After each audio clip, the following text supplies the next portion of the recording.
What's going on, motivators? We got another video. We got to talk about Democrats losing it because of the Supreme Court's ruling. Let's get into this. It's now going to be harder to bring any lawsuits claiming that gerrymandering discriminates along racial lines unless there is proof of that intent. Why do you call that a defeat for American democracy? Margaret, let's be clear. What happened this week is nothing less than a massive and devastating blow, not only to our democracy, but particularly to people of color in the South. This question about... Here we go. He didn't take 5 seconds into it, and he made it about race already. I mean, this whole thing is racial gerrymandering. If you remember the Voting Rights Act, Section 2, it was solely in place to create a fairness during that time frame, right? We no longer live in a time frame where black people don't have any rights to vote. Anyone could vote now. It's all about whether or not you are the best candidate. Black, white, anybody could be in Congress now. Intent is on its head misleading, and it ignores our history. We had 100 years after the 15th Amendment was passed, which on paper gave black people the right to vote, but with supposedly or putatively race-neutral methods for 100 years, the right to vote was denied. But in more recent history, the Supreme Court, this same conservative Supreme Court, hobbled Section 5 of the Voting Rights Act in 2013 with... My question I want to ask these people too. Do you believe that the only reason why you won, Senator Warnock, in Georgia was because of the gerrymandering made the Section 2 portion? If you believe that's the only reason why you won, then I don't think you should be in Congress neither, because that means you didn't go by the will of the people, right? So the people down there didn't like you. So the only reason why you won is because of gerrymandering. So now it creates a true fairness on the actual people per state, right? And another question in what he's getting into too is elections have consequences. Do we believe that if it was reversed, that we had 6 Democrats in the courts right now and 3 conservative, that this would not be upheld? It would have been upheld and said like, yeah, there's no discrimination over. So you cannot cry when you're not in power and a decision is against you. But if you were in power, you would have kept it and make somebody else feel the same way. It's kind of like meaningless how those people go about doing things. So let's tell the truth, plainly and without apology. American democracy has never been fully formed and has never been equally accessible. Every inch of progress in this country has been fought for, won through struggle, through resistance, and through the courage of people this nation tried to leave behind. We did not become a truly multiracial democracy until the Voting Rights Act of 1965 enforced the 15th Amendment, because Black Americans demanded the right to be seen, heard, and counted. Again, what she's saying, some of it does make sense. It have been fought through struggles. But that was back then. This is why we're never going to move forward. There are some people who refuse. They refuse to leave the past behind. There is not bad things in the past, yes, but none of us, no one here today went through the struggles of slavery. Zero. Everybody have died already. Everybody died.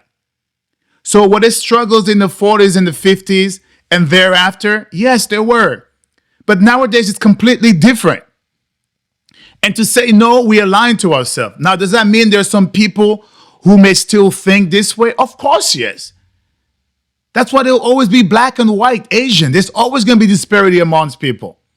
But as far as what it used to be before, no one could say it's the same. You have intersexual marriages. You have everything going on. You have black people in the Supreme Court. You got black people in Congress. You had a black person become president. There is numerous changes that have happened.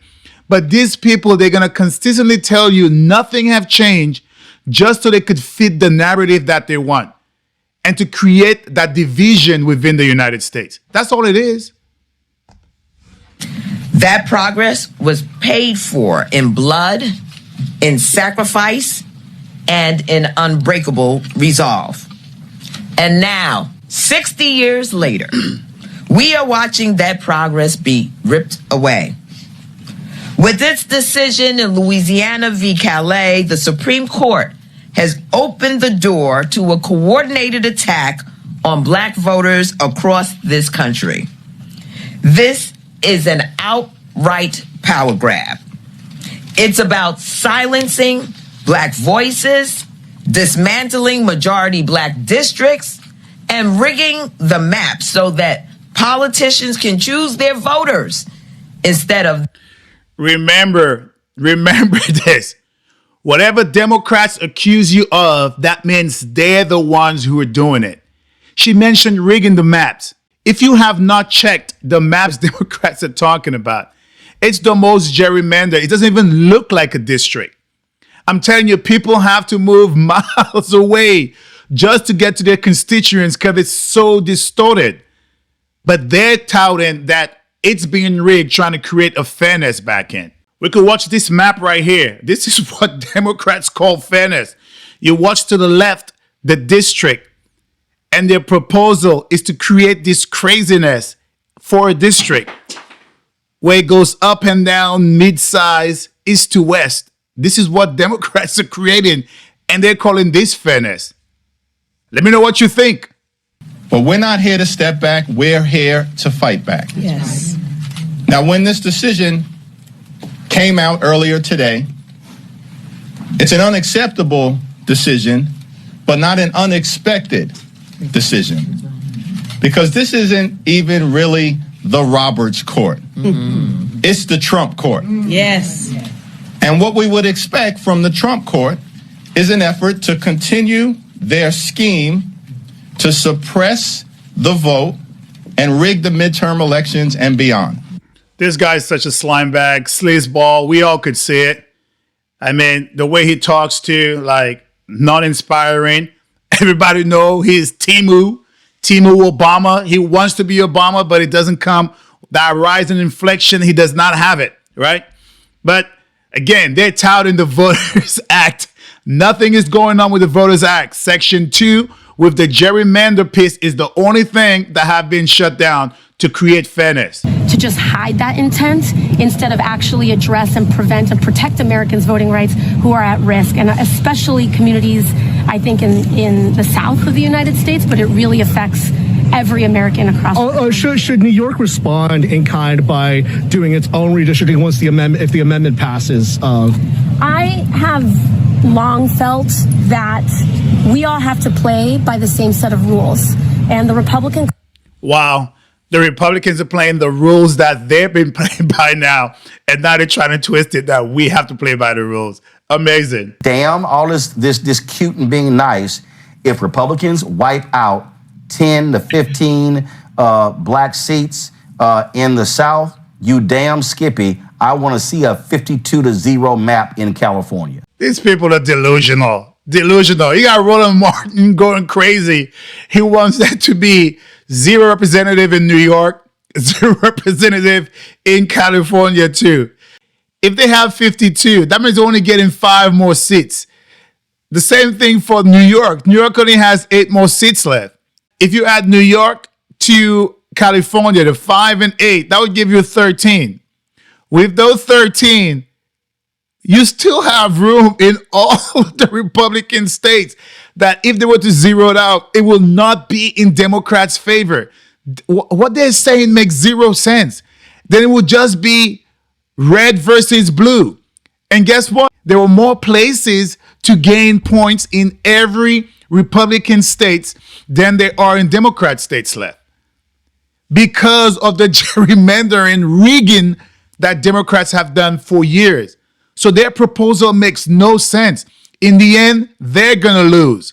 I also want to add one thing. The Democrats are lying. A representation of Republicans does not mean they don't represent black people. It's a fallacy to pretend that Republicans are white and Democrats are black. I think that it's more than another blow. It is probably a devastating blow because it takes the last part of dealing with racial inequality and gerrymandering off the table. During Reconstruction, we went up to 8 blacks on the Congress.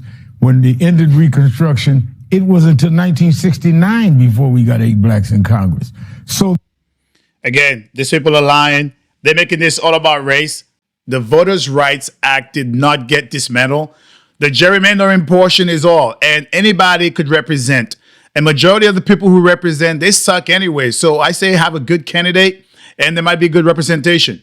This is a green light for unconstitutional attacks on the voting rights that generations of Americans bled and died to secure. Your fears as to what could happen next? We had a civil war in this country, and in the aftermath of that, we had a brief period of black representation of all throughout the South when there were fair elections, equal voting power.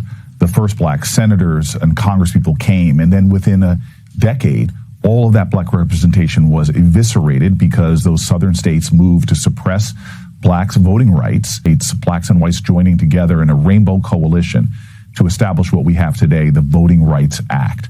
And what the Supreme Court has now done is eviscerate that act. And what you see southern states openly. You know, this decision, we knew this was coming because they've been chipping away at this for a long time. The court said, you know, there's no problem with race anymore, and yet we're fighting every day talking about Project 2025. We are seeing, we know what's happening, and it's happening, it's going to start happening to women as well. Because all these changes in voting where they're saying you can't use your... America, these are the same people who are making millions. Millions. And they tell you nothing have changed. But they're making millions on your back, creating more division. Make those things make sense. We have to wake up and not listen to the verbiage that is being touted day in, day out and trying to pit us against each other. Married name, you got to go get your birth certificate. You know, so this is going to affect a lot of people. Right now, it sounds like it's just affecting people of color. We know better. We knew this was coming. So this is meant to discourage you from voting. This is meant to make you feel like you don't have a voice. You do have a voice. Do not forget that. I don't know. Whoopi is stupid. That makes zero sense. Like, she tried to be all profound, but nothing came out. This is like the dumbest take I've ever heard. The idea of this is plain and simple. These people, they want fairness, right? And they tout, they want things to go into everybody's represented. But yet they want to keep a hold on the whole idea of racial discrimination. It's like you can't have it both ways. If you want fairness, let it be, and let the vote be from the will of the people. If it's majority black in any area and they choose to vote a white person in, that is their choice. They choose to do that. Plain and simple. There'll be no difference from the country being majority white and they voted a black person into the presidency, Barack Obama. They could have went against that will with the 18% that you have of so-called black people and other Latinos in there, because the minorities does not make up for what white people are into the United States, and not vote Barack Obama in. They are trying to scare people. Plain and simple. They're trying to scare you into believing something. If it is so bad, why does Whoopi has a TV show that she's hosting, making millions, being on cable news, right? How are they making millions? But they're going to keep telling you, oh no, it's bad. They're in Congress too, making thousands supposedly, but somewhere they're making millions too, scam, rigging the system. But they're going to tout to you that it's bad. It's never going to get better. My thing is all about fairness. Let's see how it's going to turn out. Voters' Rights Act did not get dismantled. Only the unfair portion of the rigging of the gerrymander got removed. Let me know what you think inside the comments.